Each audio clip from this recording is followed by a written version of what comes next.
All right, 2018, your first facility, you buy it, you expand it. Where are you at today?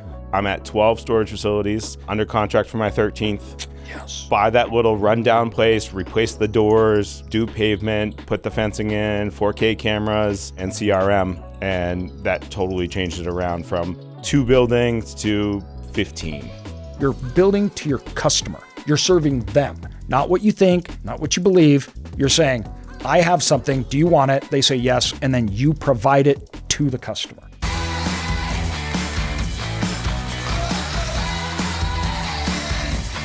Tanner, how's it going, man? Doing very well. Appreciate you being here, Yeah. man. You flew out here. You're out killing it in storage out on at the East Coast, and I'm excited to dive in. You came a long way. We really appreciate the trip, having you on here to talk about your journey in self-storage, what you're doing now, what you're seeing. You've really scaled quickly, and you've built out your management side and your other entities to work in it. So Connor, if you're okay with it, man, I think why don't we dive in? You can tell us what's going on, and then me and Connor can just pepper you with questions here. Absolutely. I want to know everything, what you're seeing, what's going on. I know you're buying a deal right now. There's just so much you can share and have to share with us. Absolutely. So start out, how did you get into storage? I actually was closing down one of my restaurants and moved my equipment into a storage facility. And then as we were finalizing getting everything out of there, I asked for another storage unit, and he didn't have it. And I was wondering, well, why don't you have one? And that was the tall tale sign of, the mom and pop that just want to fill to 100%. And so I actually went to the competition across the street. Yeah. And now it's an extra space, and that's my first facility that I compete against. And so I moved into a giant unit there, and I remember it was about a year later because I got the automatic renewal of a new increase. And with that, I went back to the old owner that I'm still renting a small little unit from, and I said, hey, they're increasing. Why have you never increased? And I got some more information about it. And he was like, yeah, they should have bought me years ago. And I told them that they should have done that, and they never did. And I was like, well, you're interested in selling? And he was. And that's how the first deal started. It's amazing. From renting a unit. Yep. Yeah. And just seeing what was going on in the marketplace. Absolutely. That's awesome. That's And incredible. Mom and pop then. Mom and pop. I literally loved Dino, the guy, but Yeah. he had a cork board with thumbtacks. And green meant that it was available, and red meant that it wasn't, or that they were late was orange, and there was a yellow somewhere in there. But that's how we kept track of every single storage unit that was there. No CRM, no software, nothing. Nothing. It was terrible. And how big was that facility? 180 units. 180 units. Okay. Yeah. Bad. And then kind of what my model is to take that, and now it's 460 units. Wow. On that Incredible. same property. Yep. Dude, that's amazing. Those are some of my favorite opportunities, man. Absolutely. Okay. Yeah. Now that's where you started. Give us a snapshot right now of where you're at, and then we'll get down into the deals, everything else, but to kind of see. Now, what year was that? That was 2018. All right. 2018, your first facility, literally just walked in. You're renting units from 2 people. Like, this doesn't make sense. You buy it, you expand it. Where are you at today? So it took a little while to expand, and we'll get into that in a little bit. Now, today, though, I'm at 12 storage facilities, under contract for my 13th. Yes. And property management company that manages all of it, and a construction company that builds on the facilities that I buy, or new facilities that when I'm buying land. So now is your then main strategy and how you scaled, is it principally expansions? It's easiest to go expansions for myself. Yeah. Buy that little rundown place, replace the doors, do pavement, put the fencing in, 4K cameras, and CRM. And that totally changed it around from 2 buildings to 15. Yeah. I've said this all the time. Expansions are my favorite play. Yep. Because you buy it at the net income. So that means you're paying for the difference between that revenue and the expenses. And then when you expand it, the expenses don't change. Right. Now you incur the cost of the buildings, right? But the expenses don't. So outside that cost of the buildings, the rest goes to margin. Yep. And so that value add is incredible because you're already buying an asset that's paying for itself. Day one, Yep. cash flowing. Then you go out and you add on buildings. So the risk reduction is huge in comparison to starting from scratch and building it. Because when you bought it, you already saw, I know what units are in demand. Yep. I know what people want. Right. And so then you go and you expand it to the market, right? Yep. Now you've got your construction side too. Yes. So you're doing the construction on your own projects. Yep. Paying yourself. Yep. Genius. Love it. And you're managing, operating, and owning them. Yes. And I'll say what I've been doing in the last 4 or 5 years, funding them. So Okay. I'll go into a mom and pop, and I'll buy it all cash. Yeah. And then that way I don't have to use the banks, and they don't know how much, obviously they know how much I bought it for because you can see it on the deed and all that kind of stuff. But what I'm able to do is at the end, get the appraisal done. Yes. And I'm getting 75 or 80% on that. Yes. And so that 20% that you normally have to put down, I'm kind of avoiding most of that because Yes. what starts happening is when you buy the next facility and the next facility, that 20% that you're putting down and then down and down, that creates your pot, and it's just less and less and less. Yep. So I figured out this is the way to keep that pot to be able to be at that point where then I can go buy another one. You're buying it, you're improving it, so that value goes up. You get then the appraisal done, you refinance it, take all that money out now, Yep. so you have like none in, and then you use that to go buy another one, and you do it over and over and over again. So you're just using that same amount of cash to scale. Yep.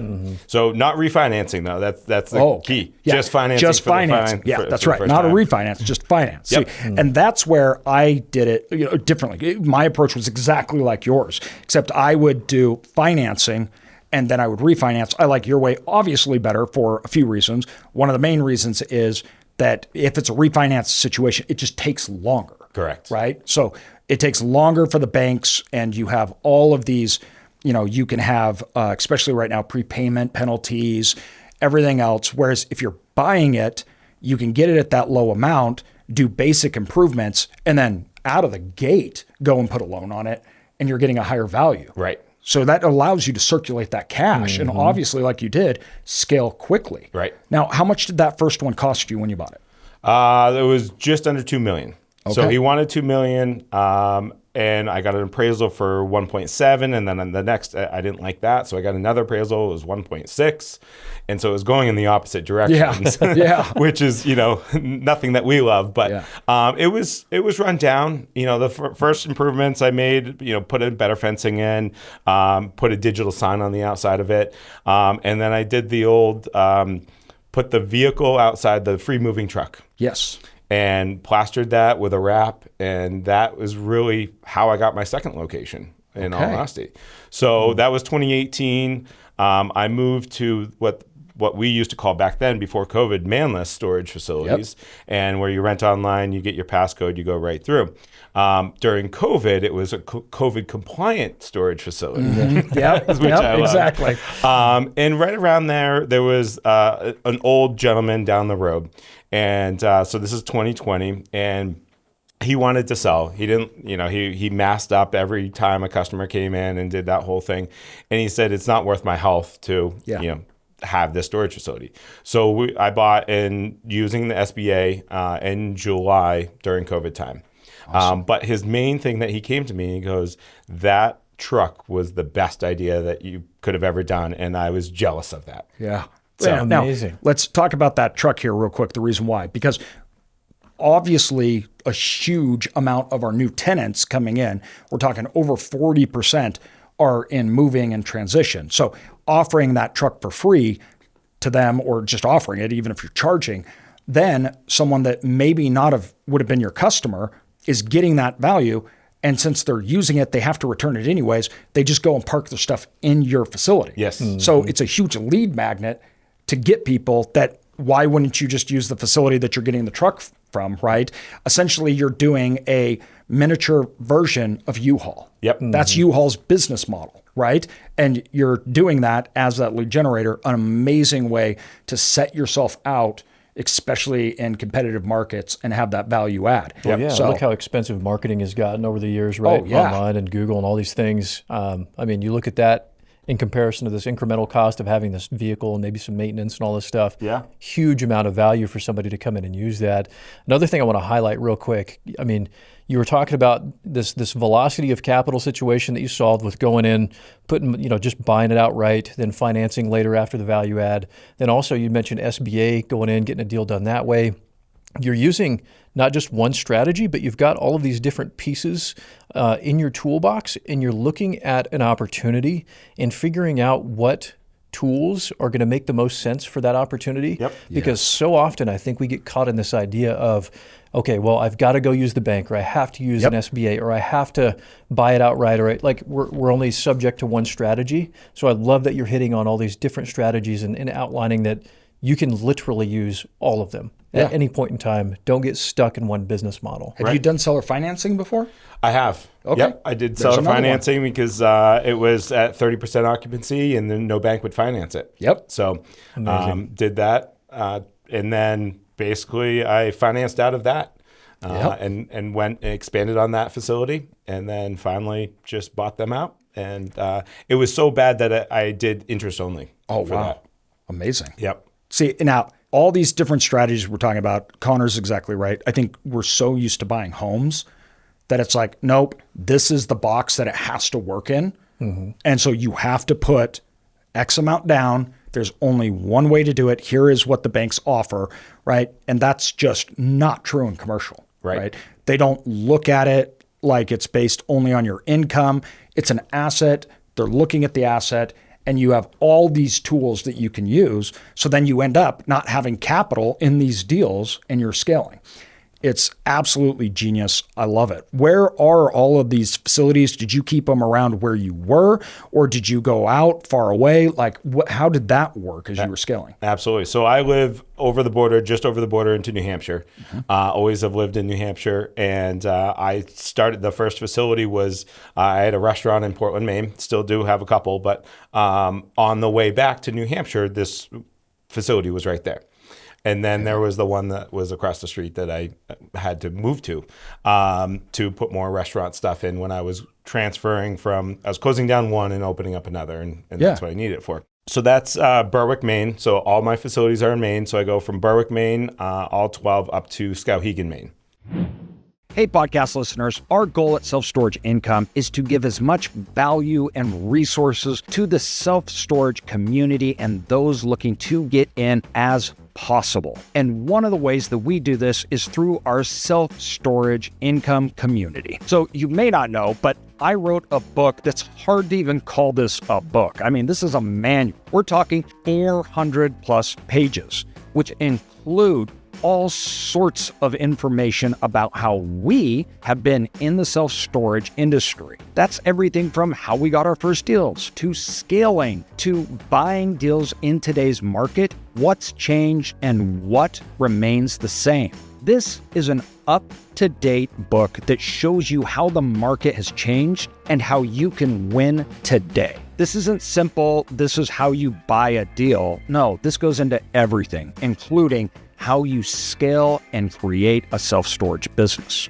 You can get a physical copy, an ebook, or the audiobook, plus free access to bonus content at the end of each chapter.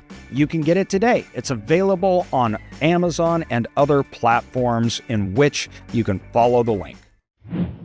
Now, why storage? I mean, you had some businesses. Did you do other kinds of real estate, or was it just, nope, I'm interested in this going in? Like, why did you pick this asset class? Yeah. First of all, it fell into my lap. Second of all, depreciation. That was really, once I really started searching how to depreciate the most in the cost segregation studies, that's really the key of why I went from 1 to 12. But to answer your question, I was in multiplex. So I started with a 2 unit and then went to a 4 unit and then bought a couple others and then bought an 8 unit. And so I'm up to 16. I still have those, but it was just a conversion of, it's not really what I'm interested in. Yeah, got Was it. it the scalability of that, or what particularly kind of made you put the brakes on that? It was let's take a plumbing line that goes from your hot water to, a sink over here and a bathroom over here. The amount of connections that has that can break or burst or something, especially on a second level or a third level, and then just leak and go down. That's just hot water. We're not talking cold water. We're not talking electricity or cable or, fire alarms and all that kind of stuff. That's all in there. Self-storage is so much easier. If there's something that's wrong, we can move them to another unit or another facility, or we can fix it really quickly. There's no of those internal utilities and stuff that we need in self-storage. Makes sense. Yep, I couldn't agree more. Yep. Now, what is you talk about expansions? How many of them have you built onto? I've built on to 9 of them. Wow, Dang, okay. that's amazing. It's amazing. And you took, you went from like 100 units, 110 units to 400. What you're doing when you do that is you're putting that asset into another class. So you move into a new buyer pool. You move into it transforms that asset, right? And how banks look at it, everything else.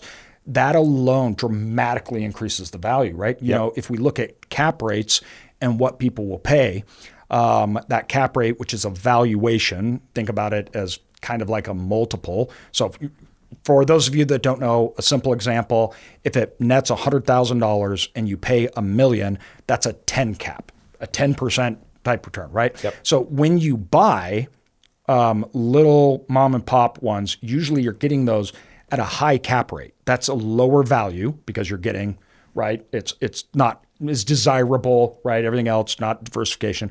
As you move up and make those bigger, that cap rate goes down because you're in new buyer pools, financing, everything else. You're automatically increasing the value simply by changing that kind of class. And then I'm also assuming you did improvements. So you bought it at like a D or a C, and then, class asset, more rundown, and you improved it to make it better, correct? Yep, absolutely. Chain link fence to nice, brand new, amazing fence.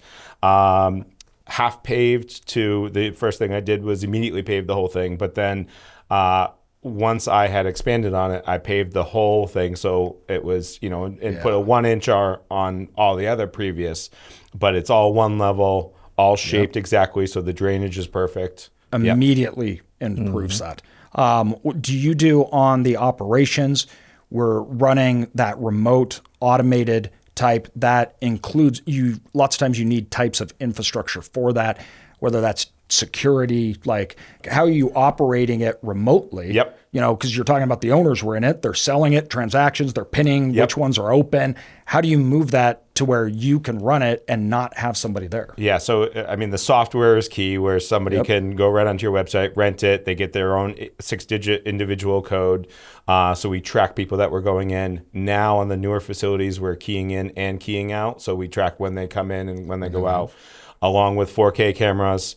And we have, for 12 facilities, I have 2 people in the office that run it. And we do staggered in time. So we do 8 a.m. Answering, 8 to 4 is one person. And then we do a 10 o'clock to 7 o'clock. Yeah. So those 2 people are like customer service based, Exactly. like interaction with tenants when they need. So 2,800 units, lots of customers, obviously. And then those people are the ones. But it's automatic. 2,800 doors, and you have 2 people. 2 people that are running it. And they stagger their in time. So we have 8 a.m. call center to 7 p.m. Love it. Yep. That's incredible. That is amazing.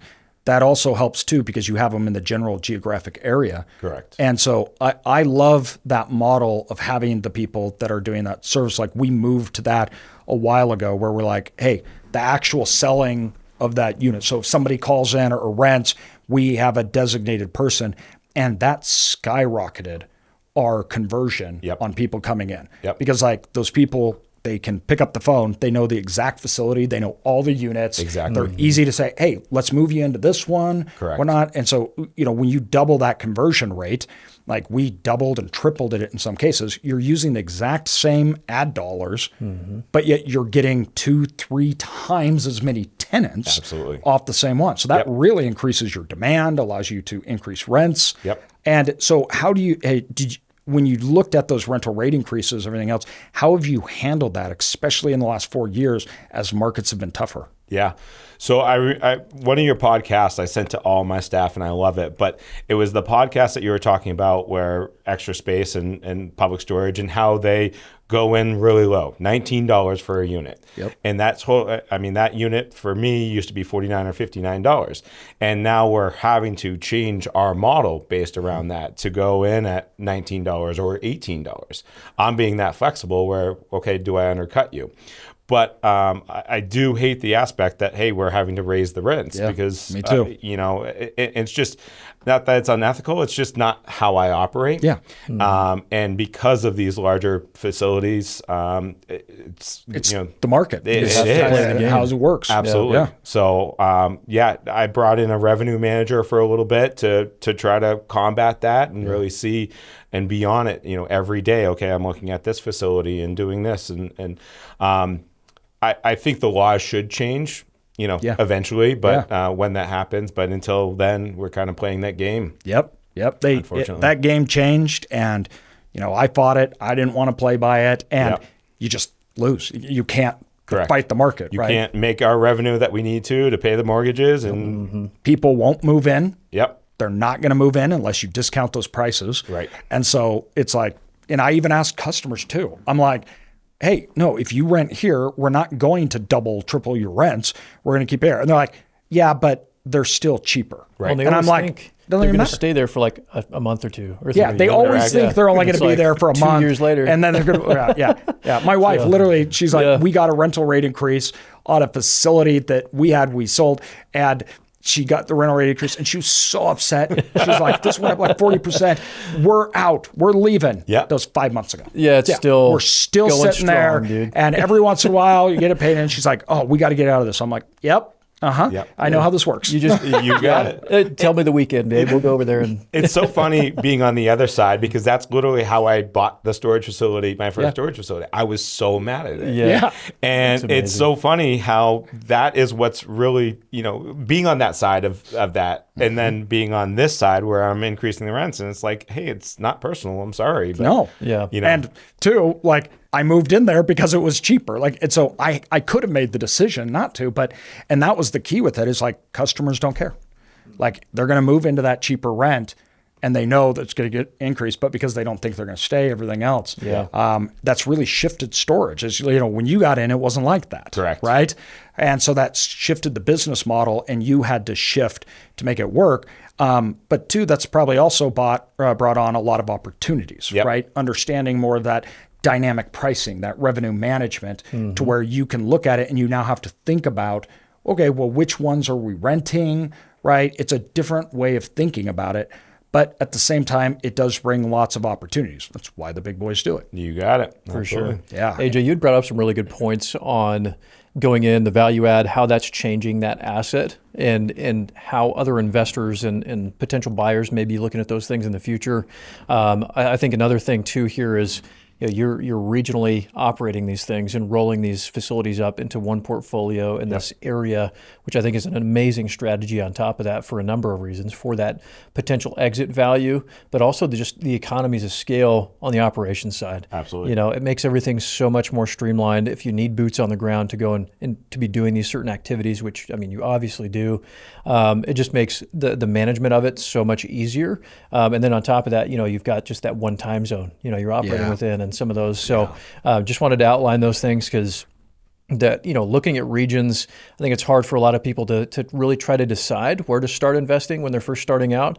And so it's like, man, we try to encourage folks like, man, look in your backyard, look at these different regions that you're familiar with, all that kind of stuff. Would you tell anybody anything different? No, as far as 100%. I would absolutely go in your backyard. If your first time, if there's an emergency, you're going to figure out, your software, the gate doesn't open, this, that, the other thing.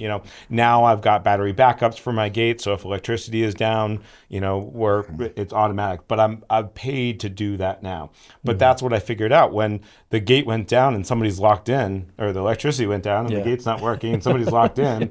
Calling you at 1 a.m. Like, Yeah, absolutely. Yeah. So I was answering those phone calls. But to be able to run over there and do that yourself with your first facility was key. And I figured out a lot of those things over the first 2 years that I only owned one facility. And then I bought the competition right down the road, which was 1.5 miles away. And so then I got, okay, how am I doing what I did and going with the economies of scale and doing the second one? And how does that work? And so, but they were all right in my backyard. I loved it, highly recommend it. And, go to the 10 facilities that are 5 miles away from you or however many there might be and talk to them. Yes. I mean, most of the people are friendly. Yes. Exactly. We have a culture in this, it's a community. It is. And then see what they want. And that's really how I was a tenant. And I talked to the guy and he's like, I wanted $2 million. Yeah. And I was like, okay, let me get there. Yep. I love it. It really is. One of the things that I loved the most about storage was it is a community. Storage people are amazing. We help each other out. We talk about it. I go talk to owners. It's actually really rare that you get somebody that's mean or nasty, right? You know what I mean? They're willing to help out, and people are willing to share what's working, what's not. It's one of my favorite things about this industry. Now, you mentioned you're buying one right now. I want to kind of highlight and talk to us about how your acquisition strategy and what you're doing today has changed versus when you started. Obviously, we're in a different economy, a different world. Like, how has that changed since when you started? So when I acquired the first one, it was all about just buying one. When I acquired the second one, it was really about cash flow, making sure that everything worked, and I needed the SBA to help me out on that one. And then the next couple were just really, I have this specific formula that I use, and is there potential? Whether it's potential to raise the rates or potential for expansion is really what it was. So my third one, I actually built from the ground up. And then everything else I bought off market. Yeah. So I've got a great person in the field that he used to be a copier salesman, and he doesn't mind calling just storage facilities. Yeah. Perfect. And going around and bugging them. And so great realtor that really understood. We sat down and said, I want to buy these. And what's great about it is he was getting both sides of the deal. He would go approach them and have them pay for it, the realtor fee. And then he knew that I was going to close on the deals. Love it. What you're talking about is so important. You're talking about you defined that buy box. Yep. You really know this is what I'm looking for. This is what I want, the type of facility, the type of owner, the type of market. So it is very targeted, very directed, and it's based upon how you want to approach it, your operations. You have your strategy, so you know what will lead to your success. And you learn that from obviously buying, figuring it out, and then going, oh, this works. This works. This doesn't. Yep. I want this, and this is what I look for, right? Same thing we did. We bought it, and it's like, figure it out. And then the next one, figure it out. We're like, okay, this works good. This doesn't. This is what we need to do. And it just kept improving. And that buy box got smaller and smaller and smaller. Correct. So your target got way smaller. And that allows you to, honestly, to accelerate. Yep. I'm sure you underwrite way quicker now than you did when you started. Very much so. Yeah, banks are definitely work with me more, which is great. And but I know that I don't love climate controlled. Yeah. The mechanicals behind it is really what I don't love. Yeah. So I'm a normal drive up, non-climate controlled. And my buy box is usually dirt, no fence, no cameras, and totally change that around and then increase the rates. Yeah. In wintertime, they're in Maine. You'd market them as cold storage. That's right. Exactly. Cold storage for the next 6 months, 8 months. Yep. Absolutely.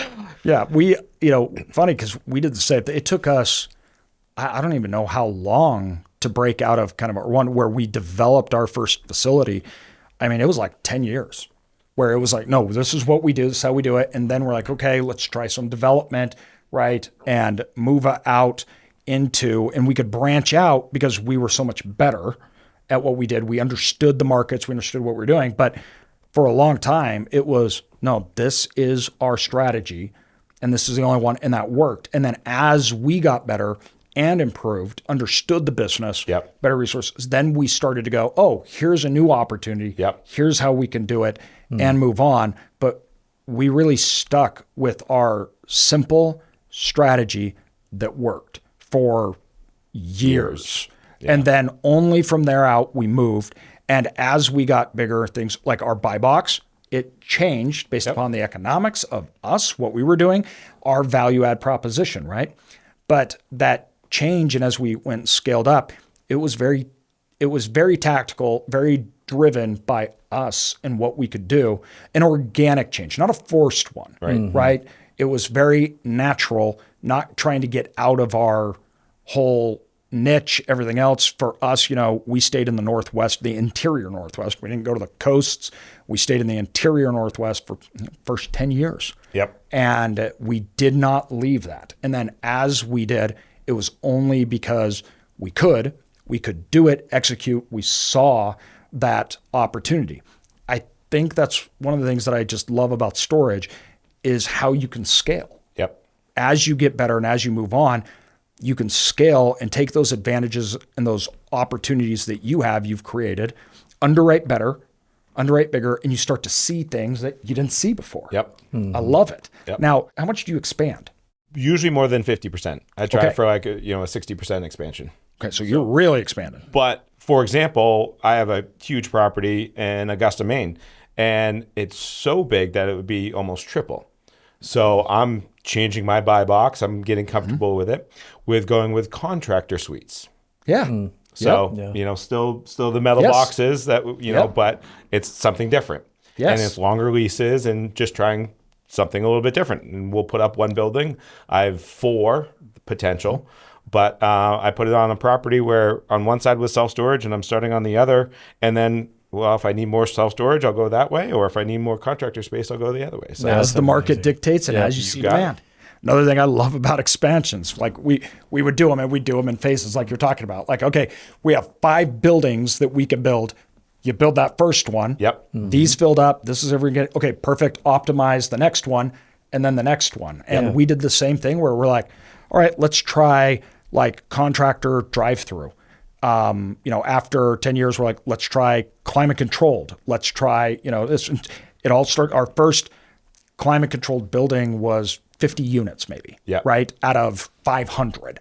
And then from there, we're like, oh, okay, this works good. We can go a different direction.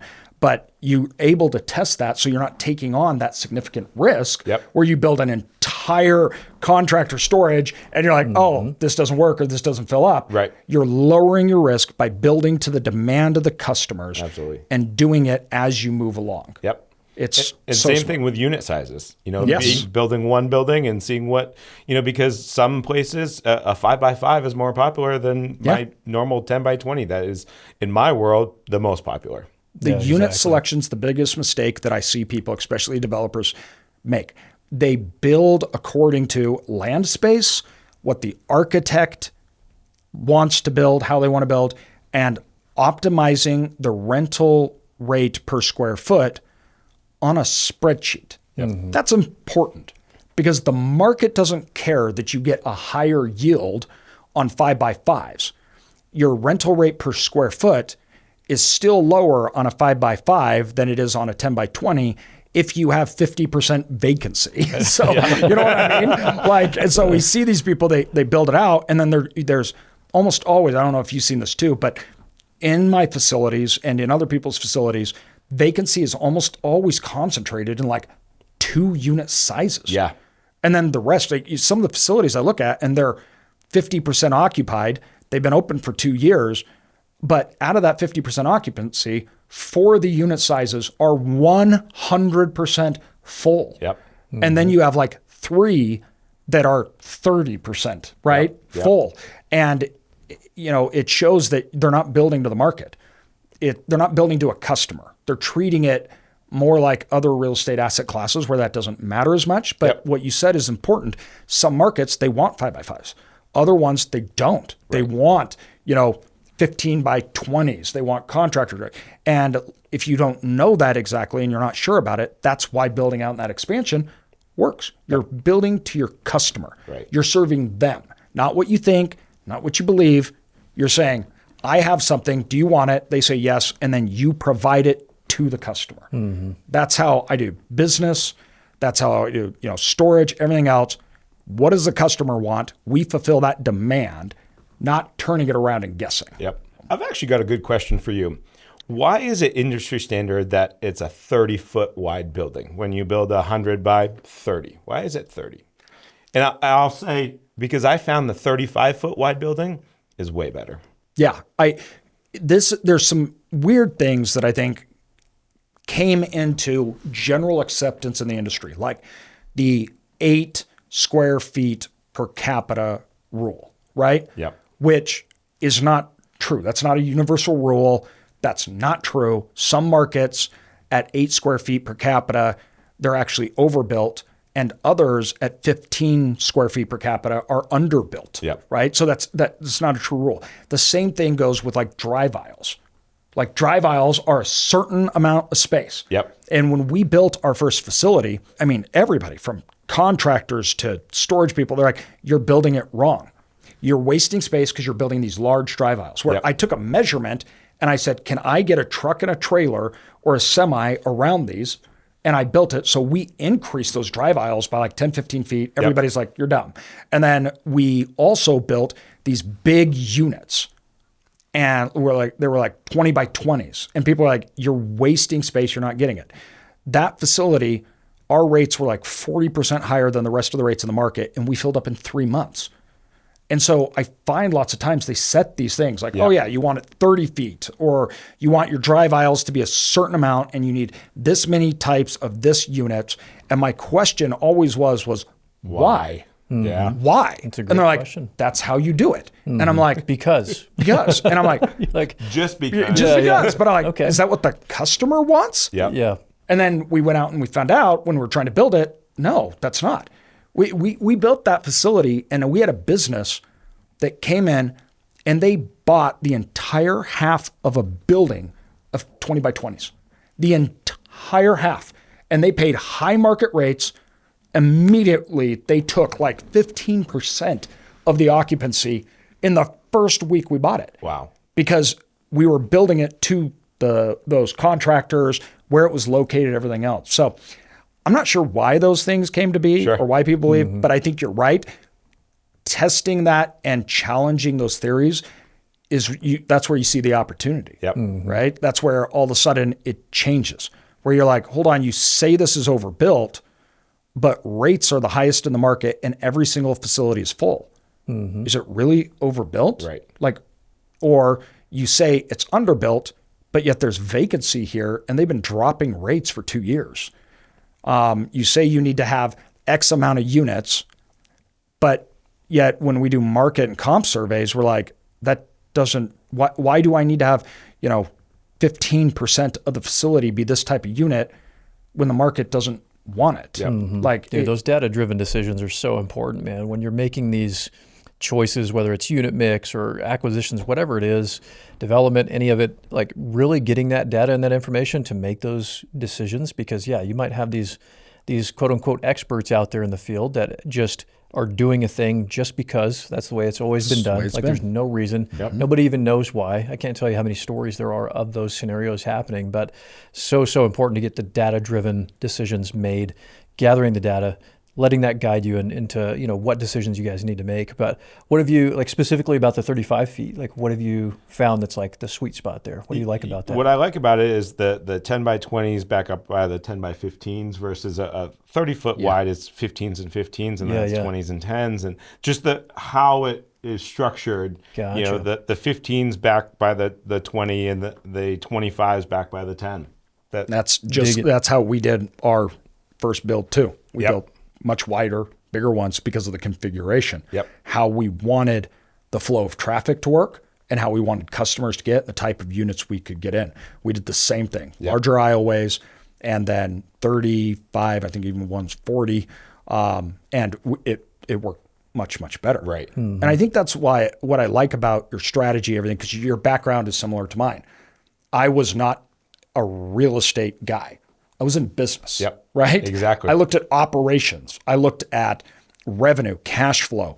We looked at what are the customers doing? How do we do it? And then that caused us to look at the asset class differently than other people, especially the people that owned them and we were buying it from. Yep, exactly. So how do you improve occupancy? What are you doing when you come in and buy these? Because they may be 100% full, but you're adding on 60% more units. Yeah. So when you do that, how are you getting that occupancy up? You don't even have a person there. So number one, it's not a call center. I tried it once, for a couple of months. It just didn't work for me. Us too. They don't know your facility inside and out. Nope.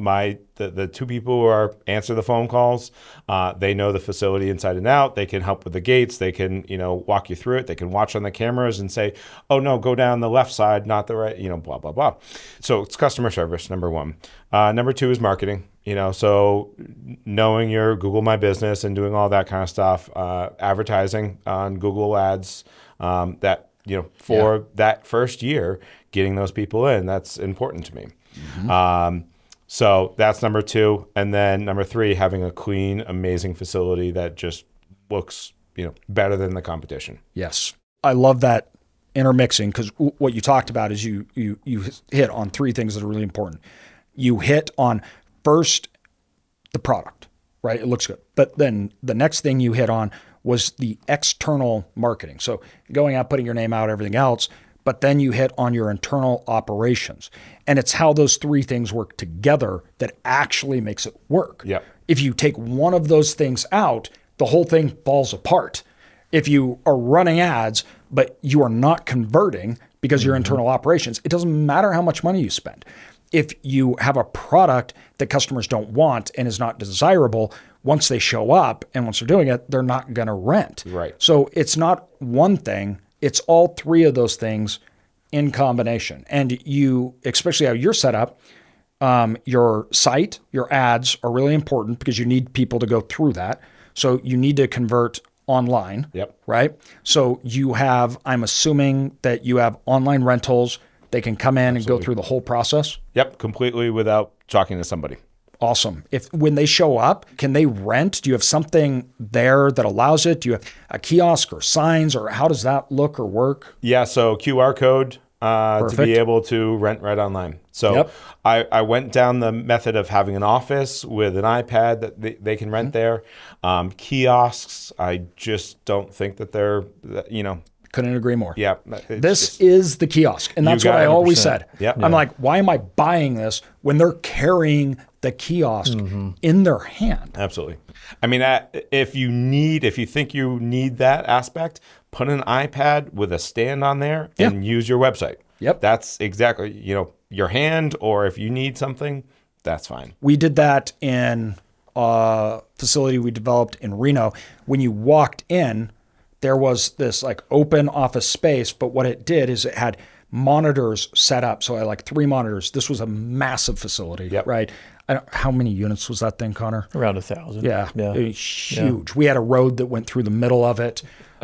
Funny enough, this is a side story. I'm sorry, but it's a hilarious story. We actually had somebody drive through the doors, the sliding glass doors. So the road goes in, the car went in. I don't know why they freaked out or something. They drove through the building, plowed through the sliding doors into the office, everything, broke them and drove out. Crazy. Anyways, so it's Reno. It's Reno. But we had those kiosks, right? So when they walked in, they could just walk up and touch and go right. It's the website. Yep. It's the same thing as they're on the phone. But that made it easy for when somebody did walk in, they want to rent. Same thing too. We had QR codes. So they literally scan it, tap, goes right to the rental, and they can move in from there. Then you have your website. They can click and rent right there. So you're getting them in multiple different ways, and you're streamlining it to make it as simple as possible. Yep. And then they get how you have it. You have a gate code set up. They rent. How does that automation work? Are they then sent an email that has the gate code access? Email and text. Yep. Email and text. So they get the gate code by text and by email. It gives you instructions on how to get there, where it is, everything. Everything they need. Yep. I linked the Google address, so they can click on it. They don't have to type in the address. So right in the email, you just click on that link and it goes right to there. It will populate. So they rent, and then they get a text and an email, and they can get in the facility. They can use it and operate right then. Yep. Man, yeah, that's huge, because the more that you can limit, like your two folks like taking the phone calls, that's huge. It's another thing that we see is people are trying to figure out how to capture all these phone calls, right? And it's like, don't worry about how to take the phone calls. Figure out how to like reduce and filter the amount that you're going to get. Absolutely. Optimize your operations in that way. You also mentioned, keying in and keying out. This is a common question we get. What made you change that? Well, when we're having to go back through the cameras, because things do happen, whether they crash into a building or, hit a bollard or whatever it might be, we're watching them, and we wanted to know when the time points were, when they were in and when they were out. So that was a new thing that we've started on. I think I've got on 4 facilities as of right now. Love it. But it gives you a timestamp. So, whether it's police that want something or we need something, it just narrows that down. So. Yep. I love that. There's like, for us, a lot what we'll do is the access to the phone and the unit. Like if we're doing like keyless, then we can watch and monitor it. But that time tracking, knowing where the customers are, is important, because there's this weird phenomenon. I don't know if there was a study behind it, but what happens is when they go into the facility, they think they're in Mario Kart.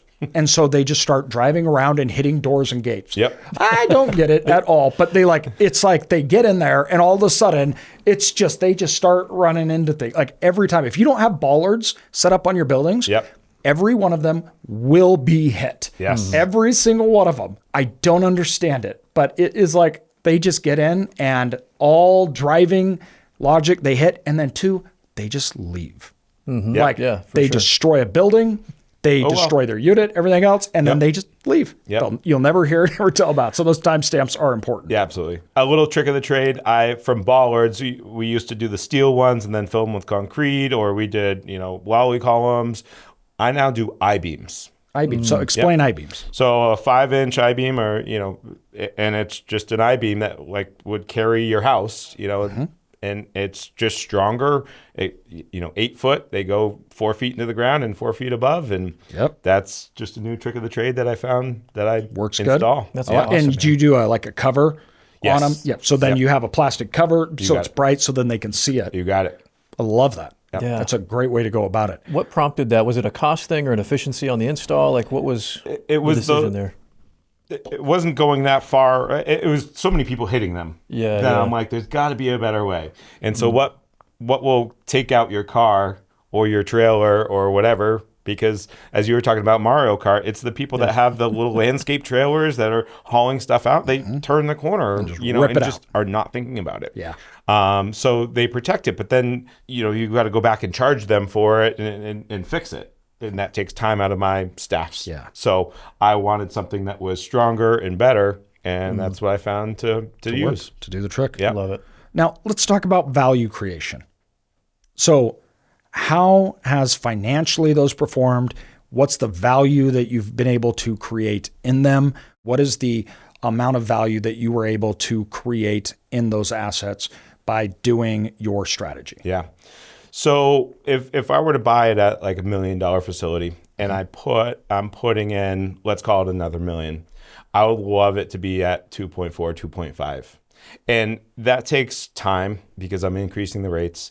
I'm changing doors out, obviously making it paved with a gate and all those value add items, 4K cameras. But when I go to refinance it, so I buy it for $1 million, put $1 million into it, and then I'm going to get that financed, I am, let's say it hits that 2.5. Well, that's my 20% down. Yep. So I'm getting $2 million finance. So I'm able to pull that out. And then now it takes about 2-3 years. Yep. And it's taken me a while to be able to get to that strategy, to having that pool of capital, to be able to, have multiple facilities running it, because I'm not just doing one for 2 years and then doing another one 2 years later. I'm doing multiple. Last year I did 3. So that value add, is increased in rates, increase of occupancy, and the facility itself. And then you own this portfolio of assets in which you don't even have your money into. They're cash flowing you. Yep. They have equity and you have an entire business now where you own these things, not free and clear because there's debt, but without any of your own money into them. Right. Yeah, Yep. that's amazing. Amazing. So my first facility that I bought, that then I went from 180 units to 400 and something, those, when I cashed out refinance, because I did put a lot of money into that, and that's where I really created that pool of capital. And that was in 2021 when I went out and bought 4. So I had a couple of $1 million, and then I was putting 20% down on this, and this, all 4 of them. Yeah. But then I was left with nothing. Yep. No pool of capital. So all that went away. And I'm like, okay, that's really the decision in 21 when I was like, how do I change this model? Yes. And then I created a new pool of money. Now I do have other businesses that are supplying, but I'm taking that capital and investing into that real estate. So I had to recreate a new pool of capital to then go out and buy the next facility, and sometimes buy it all cash or whatever it might be, Yep. or owner finance. I did a couple of those in 2022. So ultimately, that was my new methodology of how I'm going about it in just a couple of years. Yeah, we went through the same process. When we started out, we were buying small facilities, and they were, these were cheaper facilities. We're talking about hundreds of thousands, a few $100,000. And then we got 2 or 3, we were putting our 20% down, and they weren't millions or anything else like that, but we were out of money. Right. And we're like going, okay, now we can't do anything. We can't buy them. And so then that's when we're like, all right, we figured out if we can use our money. And then for us, it was like get our money out in the next 3 years. Yep. Then all of a sudden we can move. We moved into bigger assets. We circulate our, and then it just went. Yes. Like it was like every few years we're buying more, we're buying bigger ones, and our capital's gone out of them.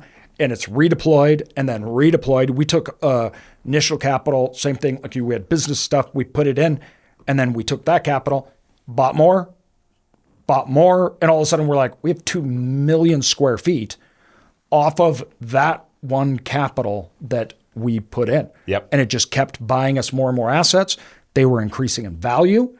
They were cash flowing. They were paying for all the operations without us having to supplement or put any more in. Absolutely. I was going to ask on these, both on the expansions and the developments, how do you typically like to structure the financing, the funding, the lending? How are you structuring those things? I think you've got a lot of really great and creative strategies that you're using, so I'm curious. Yeah, I look for 20%.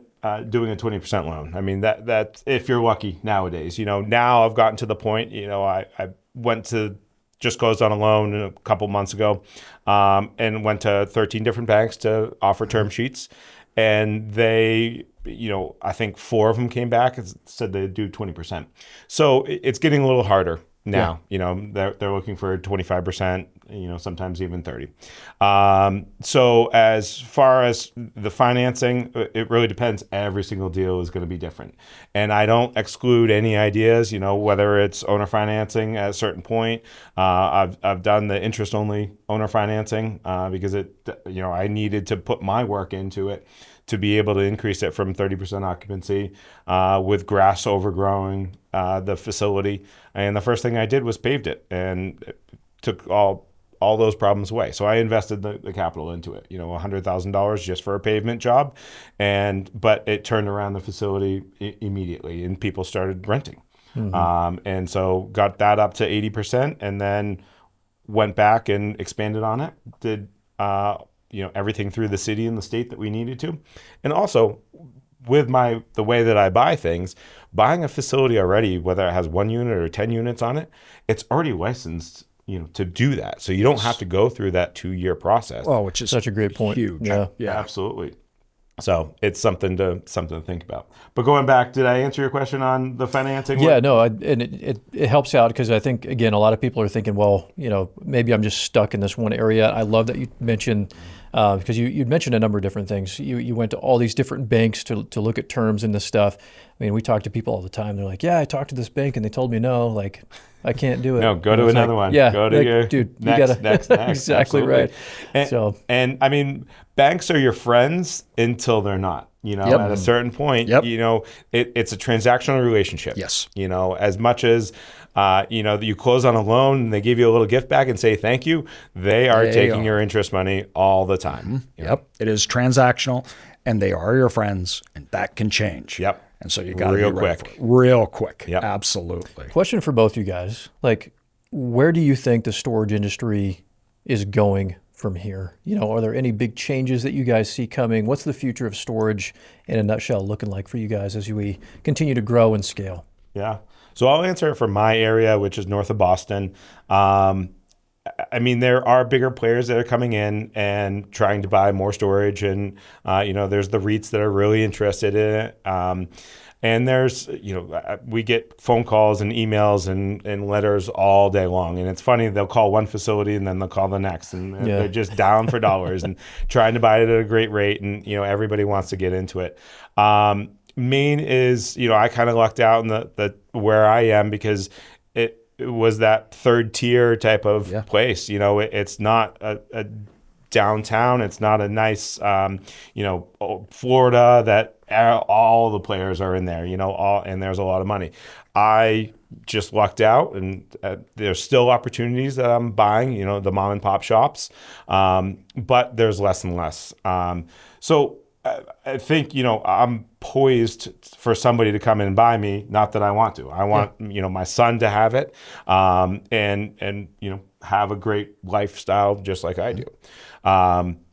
So my area is going to be very different than most of the listeners that are on here, I will have to say. So the outlook as far as here, pretty status quo, going from more mom and pop shops to regional like I am. I think that's kind of my outlook in Maine. So I agree. I think when you're moving into the, third, fourth tier markets, which is a huge majority of the United States, I think you'll have more and more regionals pop up that are looking for an exit to a bigger one. But the bigger regional operators will continue to dominate those markets more as the big institutions, everything else will continue in the first, second tier markets. They move down into the second tier markets. They'll continue expanding that. And I think that just continues to lead to the consolidation that will keep happening. And that consolidation, kind of paused, or didn't pause, but it slowed down a little with high interest rates. That's going to pick right back up, and it'll speed back up over the next, 5 years. But that in itself creates the opportunity. Like you said, you have people that'll buy you.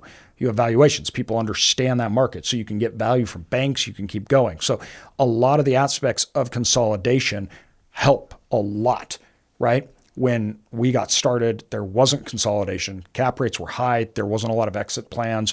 Banks didn't really like you. But with the advent of technology, operations, capital, institution, private equity, everything moving in, that consolidation is happening. That's a wealth creation engine like no other.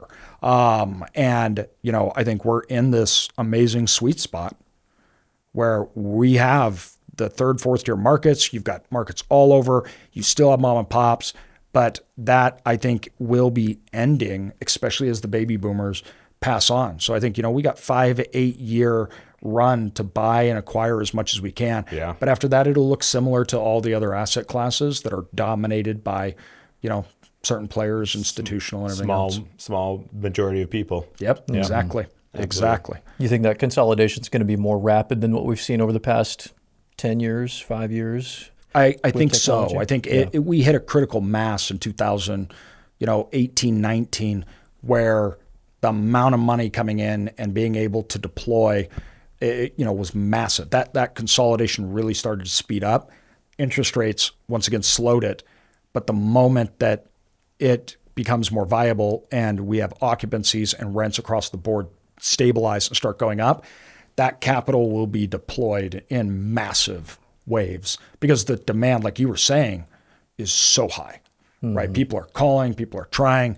And as that occupancy and rates start to go up, that allows banks, that allows financing, everything else to jump back in, and that'll speed it up. So, love it. Yeah, no, thanks for sharing, guys. yeah, absolutely. All right, man, to end it, I want to know what your plan is. You have another one under contract. Are you scaling? Do you want to keep buying, or are you reaching a certain point where you're like, hey, we're good. We have our portfolio. What is your personal plan over the next 5 years? Good question. I kind of paused for a little bit over about a year ago.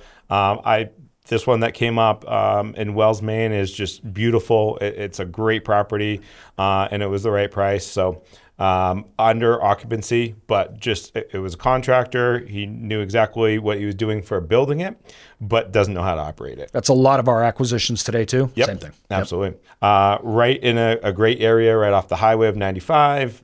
So everything looks great. I think I'm going for better deals.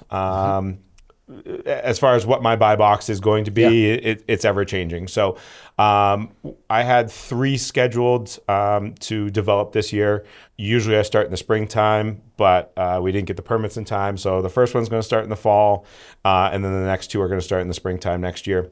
So I wasn't mad about it. Most of the time I've been trying to hound down and be like, nope, I need to keep the people busy. I need to do this, to do that. But just slowed it down a little bit, and making sure everything, because as I'm getting bigger, you kind of have that target on your back a little bit. So I'm slowing it down to make sure that I'm really watching and being careful of everything. You're going for quality, better deals, everything else, Absolutely. over quantity. So, but there's again, in our area at least, there's still deals out there. Go find a place that has two buildings on it. Yeah. Just do that research and find it. But I advise, going near you, right in your area. That was know the market, know the customers, know the competitors. Yep. And even when I did that study came back to an all climate controlled facility that I was building. My third one that I was building, all climate controlled. And I was like, they don't know the market like I do. Yep. And if I'm in, looking at a place in Nashville, Tennessee or whatever it might be, I'm going to trust that because I don't know that area. Yes. But I knew my area, and we did 1 building out of 13 with climate controlled. Love it. Big change. So do your data, do your research, but if you really know the area, that's really what's going to make the difference. Couldn't agree more. Dude, thank you for coming out, man. Absolutely. Really appreciate it. Everything. Love what you're doing. It's awesome. Excited to watch you. And I wanted to speak for a lot of viewers and people who listen. Thank you for all the effort that you guys do. All this, I know this isn't free, but you put out the content for free, and it costs you a lot of time and money. And I just really wanted to thank you for everything that you guys do. Hey, we appreciate that. Pleasure. Yeah. Thanks, buddy.